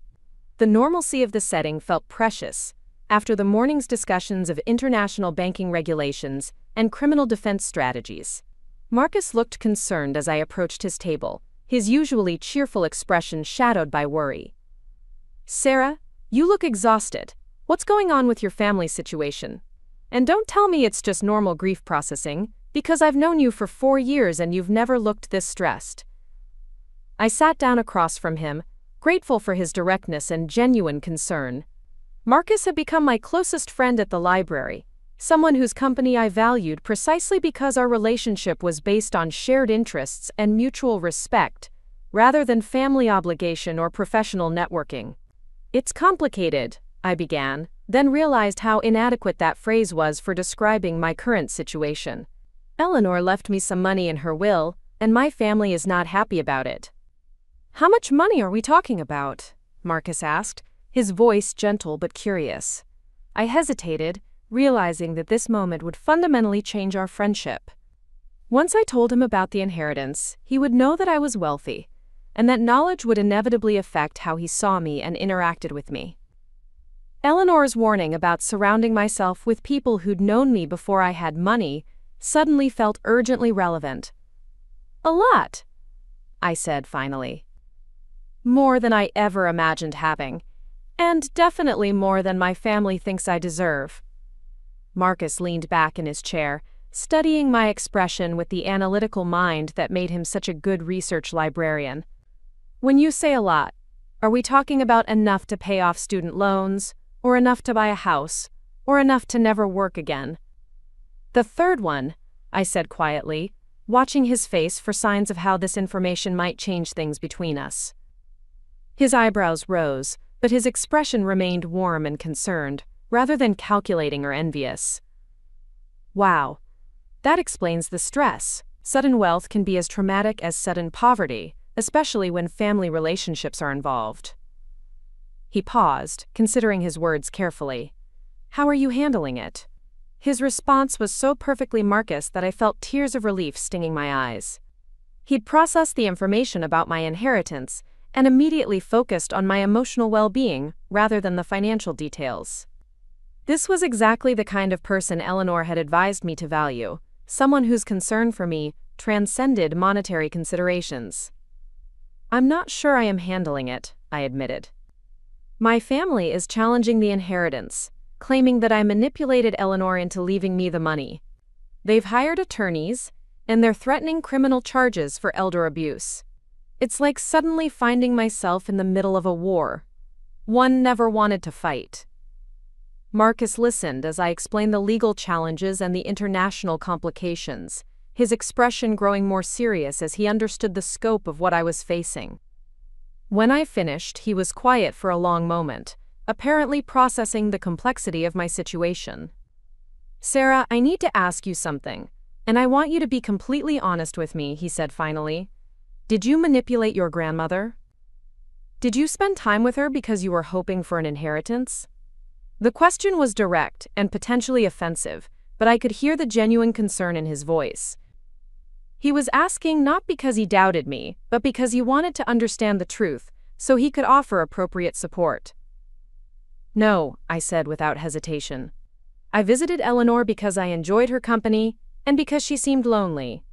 I never asked about her finances, never inquired about inheritance, and honestly never imagined she had enough money to make inheritance a consideration. I thought she was comfortable but not wealthy." Marcus nodded, apparently satisfied with my answer. "Then you have nothing to feel guilty about. Someone who loved you chose to leave you a gift, and other people are angry because they feel entitled to that gift instead. That's their problem, not yours." His simple framing of the situation felt like a revelation. I'd been so caught up in the legal complexities and family dynamics that I'd lost sight of the fundamental truth. Eleanor had chosen to leave me money because she wanted to, and other people's opinions about that choice didn't change its legitimacy. "The question now," Marcus continued, "is what you're going to do with this gift, and how you're going to protect yourself from people who want to take it away from you." We spent the next hour discussing practical strategies for managing the legal challenges and emotional stress of the inheritance dispute.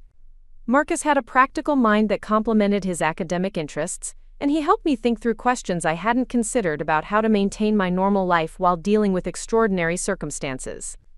"You're going to need a support system that's completely separate from your family," he observed.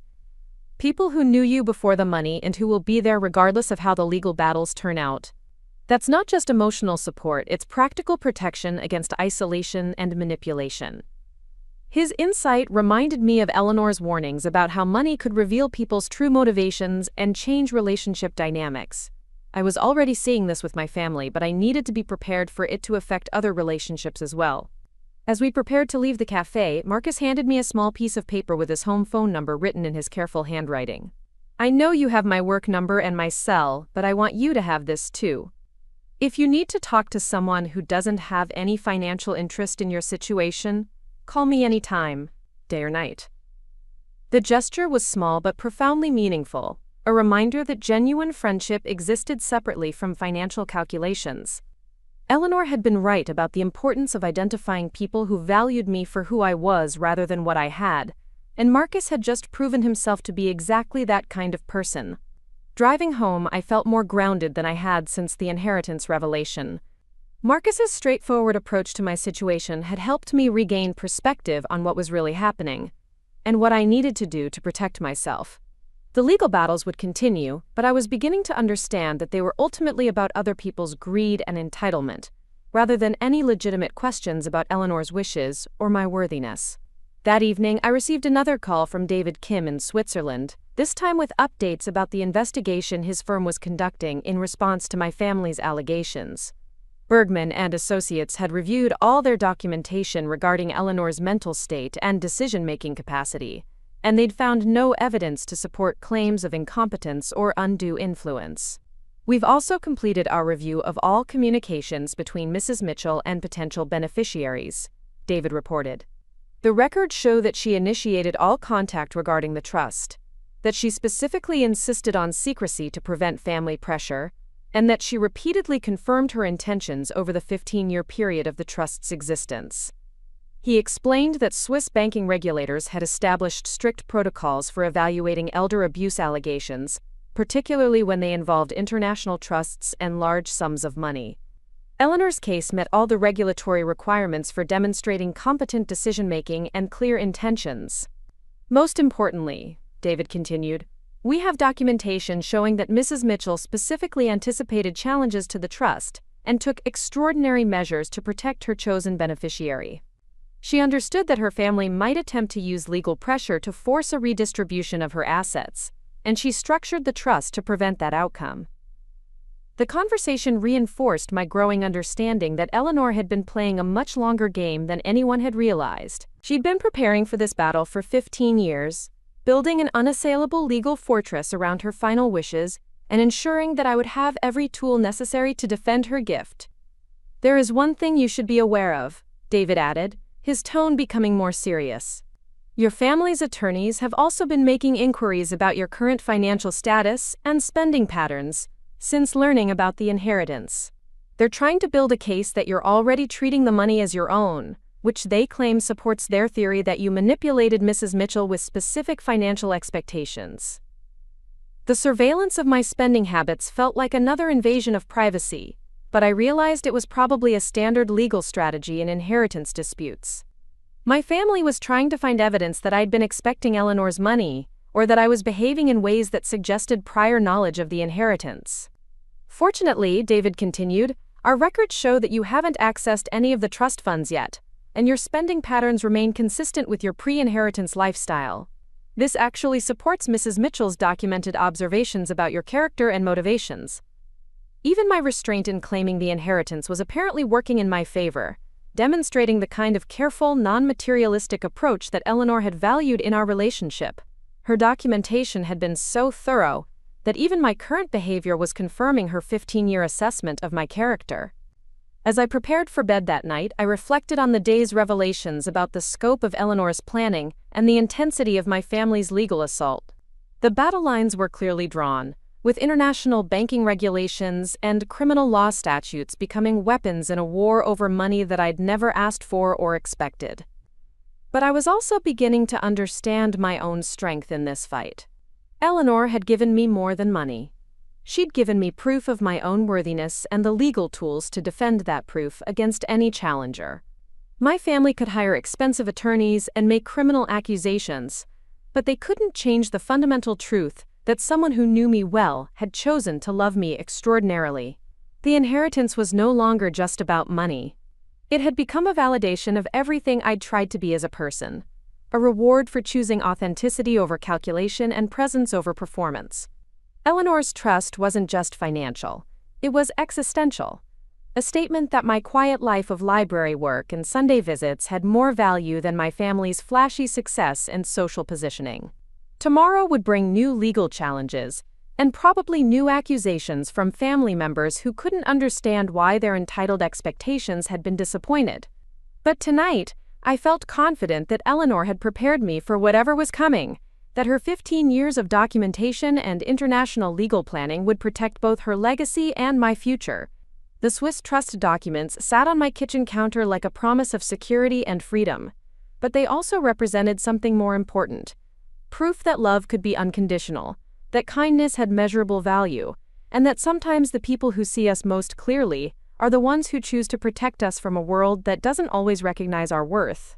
I was Sarah Mitchell, the chosen beneficiary of someone who'd understood the difference between wealth and worth, and no amount of legal pressure or family manipulation could change that fundamental truth.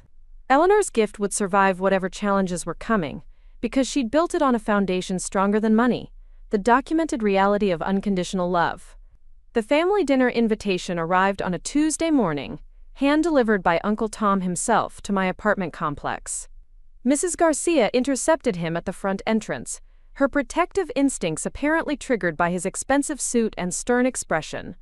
When she knocked on my door to tell me that a well-dressed man was asking for me, I knew exactly who it was before I looked out the window. Tom stood beside his silver Mercedes, checking his watch with the impatience of someone accustomed to having his time respected. His presence in my modest apartment complex felt like an invasion, a breach of the boundary between my quiet life and the family drama that was consuming everything else. I watched him from my kitchen window, noting how he surveyed the building with the critical eye of someone who'd spent decades evaluating real estate values.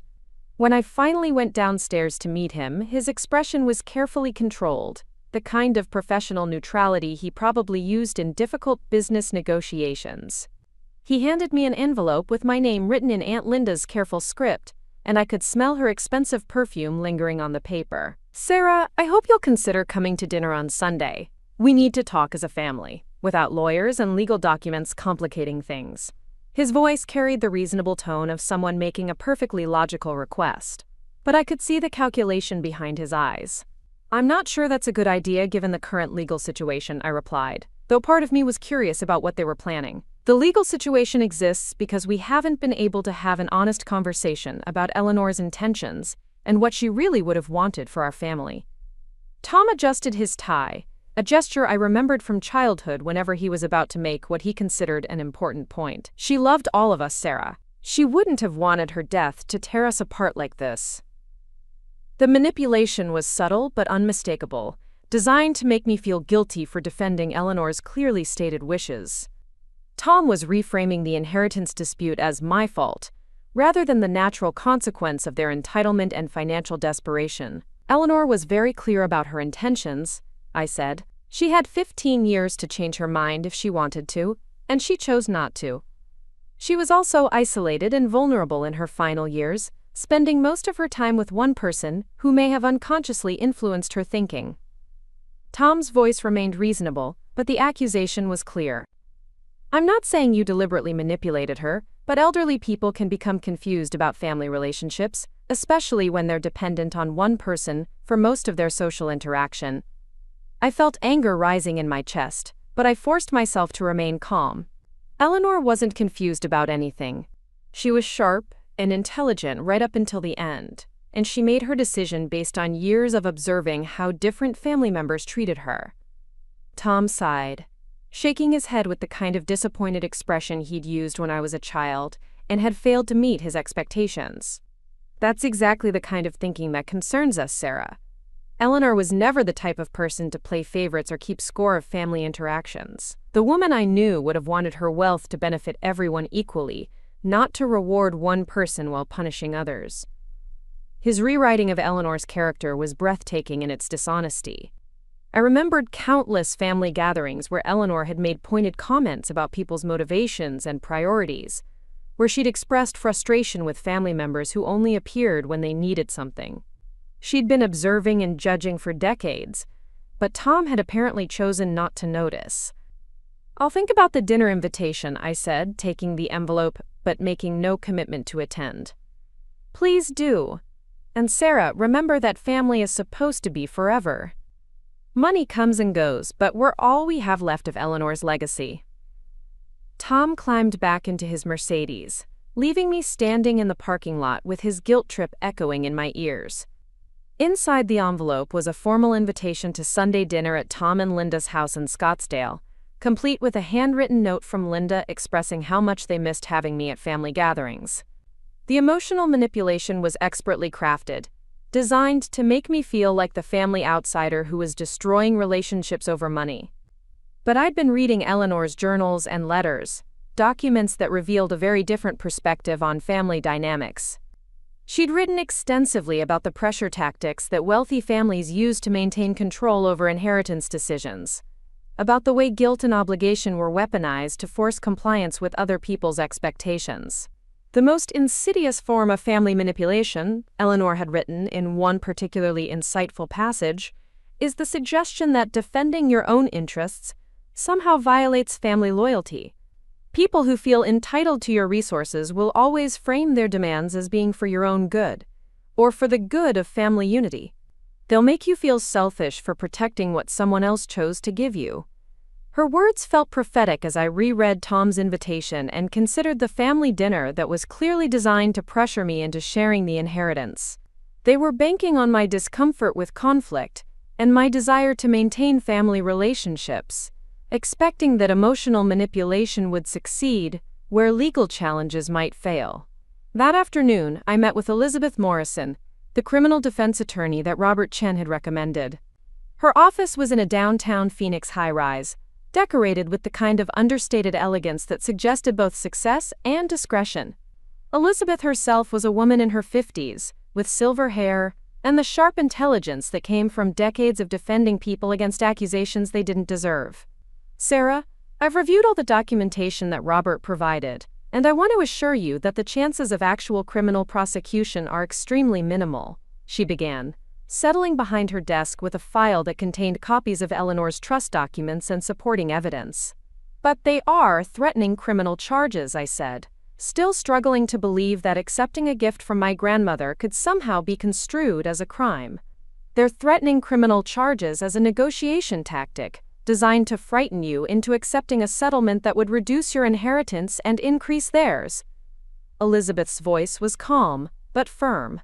"It's a common strategy in estate disputes, particularly when one side feels that the legal facts don't support their position." She explained that elder abuse prosecutions required evidence of actual exploitation or manipulation, proof that the victim had been harmed by the accused person's actions.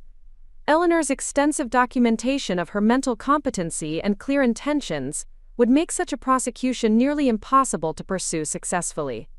"More importantly," Elizabeth continued, "the Swiss banking records and psychological evaluations provide independent verification of your grandmother's decision-making capacity and autonomous choice. No prosecutor would take on a case with this much contradictory evidence, especially when the alleged victim spent years documenting her satisfaction with the accused person's behavior." The legal complexities were reassuring, but I found myself more interested in Elizabeth's assessment of my family's motivations and tactics. She'd handled enough inheritance disputes to recognize the patterns of behavior that emerged when families fought over money. "What you're experiencing is unfortunately quite common," she observed. "Family members who expected to inherit significant wealth often react with desperation when those expectations are disappointed. They'll use every available pressure tactic, including threats of criminal prosecution, social ostracism, and emotional manipulation." "How do people usually handle this kind of pressure?" I asked, thinking about the dinner invitation sitting on my kitchen counter. "The most successful clients are those who establish clear boundaries early and refuse to engage with manipulation tactics. Family members who are willing to threaten criminal prosecution over inheritance disputes have already demonstrated that they don't respect your autonomy or your rights. Trying to negotiate with them usually just encourages more aggressive behavior." Elizabeth's advice aligned with Eleanor's warnings about family pressure and the importance of protecting myself from people who felt entitled to her resources. The dinner invitation was clearly designed to circumvent my legal protections and apply direct emotional pressure in a setting where I'd be outnumbered and surrounded by people questioning my character. "What would you recommend regarding family contact while this is ongoing?" I asked. "Complete communication through attorneys only," Elizabeth replied without hesitation. "Any direct interaction with your family members could be misinterpreted or used against you in legal proceedings. They've made criminal accusations against you, Sarah. They're not your family anymore in any meaningful sense. They're adversaries in a legal dispute." The clinical framing of the situation was both liberating and heartbreaking. I'd been struggling to maintain family relationships while defending Eleanor's gift. But Elizabeth was right that those relationships had been fundamentally altered by my family's decision to attack my character and threaten my freedom. That evening, I called Marcus to discuss the dinner invitation and Elizabeth's recommendations. His response was immediate and unambiguous. "Absolutely not. Don't go to that dinner, don't respond to emotional manipulation, and don't give them any opportunity to pressure you into compromising your inheritance." His voice carried the protective anger of someone who cared about my well-being more than family politics. "But what if they're genuinely trying to find a solution that works for everyone?" I asked, though I suspected I already knew the answer. "Sarah, people who are genuinely interested in fair solutions don't threaten criminal prosecution and hire attorneys to attack your character. They're not looking for compromise, they're looking for capitulation." Marcus paused, apparently choosing his words carefully. "Your grandmother left you that money because she saw something valuable in your character. Don't let people who feel entitled to her resources convince you to doubt her judgment." His framing of the situation helped clarify what was really at stake. This wasn't just about money or family relationships. It was about whether I would honor Eleanor's assessment of my worthiness or allow other people's expectations to override her clearly expressed wishes. I decided not to attend the family dinner, instead spending Sunday afternoon at Papago Park, sitting on the bench where Eleanor and I had shared our last meaningful conversation. The desert landscape felt peaceful and timeless, removed from the legal battles and family manipulation that were dominating my daily life. While I sat thinking about Eleanor's legacy and my responsibilities as her chosen beneficiary, my phone buzzed with increasingly frantic texts from various family members. Linda wanted to know if I was coming to dinner. Jessica demanded to know why I was hiding behind lawyers instead of talking to family. Tom sent a message expressing disappointment in my selfishness and disregard for family unity. The progression of messages revealed the escalating pressure tactics that Elizabeth had warned me about. When reasonable requests didn't work, they moved to guilt trips. When guilt trips didn't work, they moved to accusations and character attacks. The pattern was predictable and manipulative, designed to wear down my resistance through sustained emotional assault. But Eleanor's documentation had prepared me for exactly this scenario. She'd written extensively about the pressure tactics that families use to control inheritance decisions, and she'd specifically warned that people who felt entitled to her money would try to make me doubt my own worthiness and her judgment. Remember, she'd written in one particularly prescient passage that people who truly love you will respect your rights and your boundaries, even when they're disappointed by circumstances they can't control. People who attack your character when they don't get what they want from you were never really on your side to begin with. Monday morning brought news that changed everything about the legal landscape. David Kim called from Switzerland with updates about Bergman and Associates' investigation into my family's allegations, and his voice carried the satisfaction of someone delivering decisive news. Miss Mitchell, I have excellent news. Our investigation has been completed, and we've found not only that all allegations against you are unfounded, but that the evidence actually supports potential counterclaims against the parties making the accusations. He explained that Swiss banking regulators had reviewed every aspect of Eleanor's trust arrangement and had found it to be exemplary in its compliance with international standards for protecting elderly clients from exploitation. More importantly, they'd discovered evidence that my family had been aware of Eleanor's financial arrangements for much longer than they'd claimed. We found records of multiple inquiries about Mrs. Mitchell's international assets, dating back over 3 years. These inquiries came from attorneys and financial advisors representing your uncle and cousin, suggesting that they'd been researching her wealth and making inheritance plans well before her death. The revelation was stunning. While I'd been visiting Eleanor every Sunday without any knowledge of her financial arrangements, Jessica and Tom had been conducting sophisticated research into her international assets and planning their inheritance strategies. Their claims of surprise and ignorance about the trust were completely fabricated. There's more, David continued. We also found evidence that they'd been pressuring Mrs. Mitchell to modify her estate planning in the months before her death. Phone records show multiple calls from family members requesting meetings about, quote, financial planning and, quote, legacy arrangements, all of which she declined. The pattern that emerged from the Swiss investigation was damning.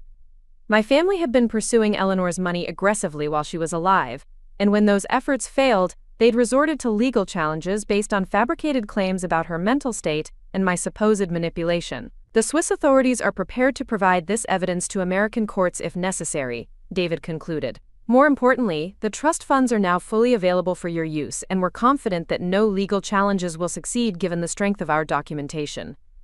The call ended my period of uncertainty and defensive positioning. I was no longer just the inheritor of Eleanor's money. I was the vindicated beneficiary of someone who'd protected me from family members whose behavior had been even worse than she'd anticipated. That afternoon, I met with Robert Chen to discuss the Swiss findings and their implications for the ongoing legal battles. His office felt different now, less like a defensive fortress and more like a command center where we were planning our counterattack. Sarah, this evidence changes everything, he said, spreading the Swiss documentation across his conference table.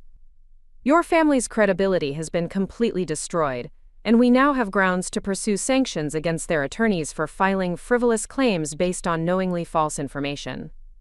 The legal momentum had shifted decisively in my favor, but more importantly, The truth about my family's motivations and behavior had been conclusively established. Eleanor's trust hadn't just protected her money, it had exposed the people who felt entitled to it and revealed their willingness to lie and manipulate to get what they wanted. "What happens now?" I asked, though I suspected I already knew the answer. "Now we go on offense," Robert replied with the satisfaction of someone who'd been waiting for this moment. "We have enough evidence to not only defend the trust, but to potentially pursue claims for defamation, harassment, and abuse of legal process. Your family chose to make this a war, and we're going to show them what happens when they attack someone who was properly prepared for battle."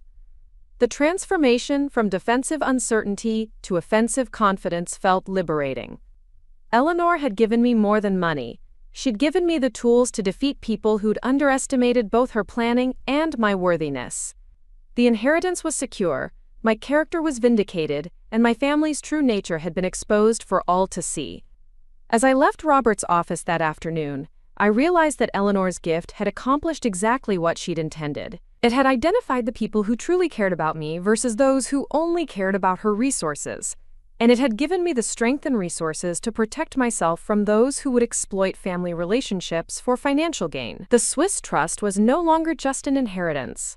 It was proof that love could be unconditional, that character had measurable value, and that sometimes the people who see us most clearly are the ones who choose to arm us for battles we didn't know we'd have to fight. Up next, you've got 2 more standout stories right on your screen. If this one hit the mark, you won't want to pass these up. Just click and check them out.